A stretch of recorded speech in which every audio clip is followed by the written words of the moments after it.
నువ్వు నూరుతున్నప్పుడు పైక తోటి చెమట నువ్వు తుడుచుకున్నప్పుడు దండాన నీ సొక్కారేస్తున్నప్పుడు నీ ఒంటి వాసన తెగ గుర్తొచ్చినప్పుడు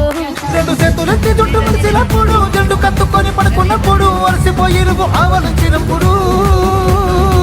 వచ్చుండే ఫీలింగ్స్ వచ్చి చంపేస్తుండే ఫీలింగ్స్